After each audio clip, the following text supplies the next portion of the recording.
एक अजीब सी आवाज ने मेरा नाम लिया। मैंने मुड़कर देखा और जो देखा उसने मेरी रूह तक हिला दी। क्या मैंने किसी चीज को अपने साथ ले आया हूँ जो मुझे कभी छोड़ना नहीं चाहती थी। ये कहानी अभय की है, जो बताते हैं कि उन दिनों की बात है 2018 की, जब वो बैंकिंग की तैयारी कर रहे थे और एक शाम अपनी फैमिली के साथ किसी फंक्शन में जा रहे थे। तो उनके साथ कुछ ऐसा हुआ और उसके बाद जो उनके साथ जो बीता, जो उन्होंने फेस करा, वो आज तक वो भूल नहीं पाए। आइए जानते हैं कि आखिर उनकी कहानी थी क्या। अभय बताते हैं, ये 2018 की बात है, जब मैं अपने बैंकिंग एग्जाम की तैयारी के लिए एक इंस्टीट्यूट में पढ़ रहा था। मैं एक हॉस्टल में स्टे कर रहा था और एक दिन मेरे पेरेंट्स मुझसे मिलने आए। उन्होंने डिसाइड किया कि मुझे मेरे नाना नानी के घर ले चलते हैं, जिसका मुझे काफ़ी एक्साइटमेंट था। हम शाम के वक्त वहाँ पहुँचे। अगली रात पापा ने मुझे बताया कि हमें उनके एक दोस्त के घर पे हाउस वार्मिंग पार्टी के लिए जाना है। पहली बार वहां जाने का सोचकर एक्साइटमेंट और थोड़ी नर्वसनेस दोनों थी। शाम के 7 बजे हम निकल पड़े। रास्ता काफी नैरो और घुमावदार था।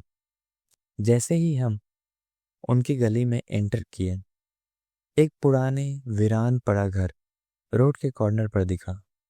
उसे देखते ही एक अजीब सी ठंडक स्पाइन में दौड़ गई।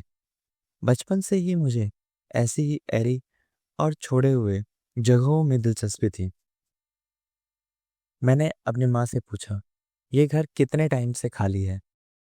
उन्होंने मुझे डांटा और बोला, ज्यादा सोच मत, चुपचाप बैठो। लेकिन एक अजीब सी ठंडी डरावनी फीलिंग मुझे अब भी महसूस हो रही थी। तभी एक सन्नाटे भरी आवाज मेरे कान में आई, जो मेरा नाम बुला रही थी, अभय, अभय। मैं घबरा कर पीछे देखा तो एक औरत उस वीरान घर के सामने खड़ी थी। उसके घुंघराले बिखरे हुए बाल, फटे हुए कपड़े और तीखी भयानक आंखें अंधेरे को चीर रही थी। जैसे ही मैंने कार का दरवाजा खोला और बाहर कदम रखा, एक सर्द हवा का झोंका मेरी पीठ के ऊपर से गुजरा और मेरे रोंगटे खड़े हो गए। उस रात जैसे ही मैं अंदर गया, एक तेज सिर दर्द और बुखार ने मुझे जकड़ लिया।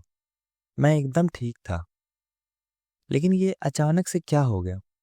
सब लोग शॉक थे कि मुझे इतनी जल्दी इतनी तेज तबीयत कैसे खराब हो गई। अगले दिन सुबह जब मैं उठा तो मैंने देखा कि मेरे परिवार के चेहरे पर डर और असमंजस लिखी थी। मैंने पूछा, क्या हुआ? तब उन्होंने मुझे रात के बारे में बताया, जो मैं खुद महसूस तक नहीं किया था। रात को जब सब सो रहे थे, तब मैं एकदम से उठ बैठा। मेरी आंखें वसी सी लग रही थी, बाल बिखरे हुए थे और मैं अजीब तरीके से आगे पीछे झूल रहा था। सबसे डरावना मोमेंट तब आया जब मैंने एक अजीब सी आवाज में बोलना शुरू किया, मेरी शादी नहीं हुई है, मुझे गोश्त खाना है, उन्होंने मुझे मार दिया। ऐसी आवाजों में मैं लगातार बोलते जा रहा था। मैं अपनी बातों को रिपीट करते जा रहा था, जैसे कोई दूसरी शक्ति मेरे अंदर आ चुकी हो। मैंने ये सब बार बार कहे और तब तक कहे जब तक कि मैं बेहोश ना हो गया। जब मैं अपने चेहरे को आईने में देखा तो मेरी रंगत एकदम सफेद पड़ चुकी थी। आंखें अंदर धंस चुकी थी, जैसे मैं कई दिनों से सोया नहीं हूं। तभी मेरे नाना जी आए। बस एक नज़र मेरी ओर देखा और उन्होंने पूछा, कौन साथ ले आए हो बेटे अपने साथ? उन्होंने फिर पुराने मंत्रों का उच्चारण करना शुरू किया। उनकी आवाज में एक अलग ही शक्ति थी। जैसे ही उन्होंने मंत्र पढ़ने के बाद मेरे चेहरे को फूका, एकदम से हल्कापन महसूस हुआ और मेरा बुखार तुरंत उतर गया। उन्होंने बताया कि मैंने बिना जाने एक बुरी आत्मा को अपने साथ ले आया था, एक अंधकार की शक्ति जो मुझे पूरी तरह से अपने कब्जे में लेना चाहती थी। पर शुक्र है नाना जी का, उन्होंने मुझे इस सिचुएशन से निकाल दिया, वरना जो होता सोचा भी नहीं जा सकता। ये वाकया जिंदगी भर के लिए एक याद बन गया, एक याद जो याद दिलाता है कि इस दुनिया में हर चीज का सामना नहीं किया जा सकता। कभी कभी हमारी क्यूरियोसिटी हमें अंधेरे के बिल्कुल किनारे तक ले जा सकती है। इसलिए सतर्क रहें, सावधान रहें और ऐसे ही कहानियों को सुनते रहने के लिए हमारे चैनल को जरूर सब्सक्राइब करें।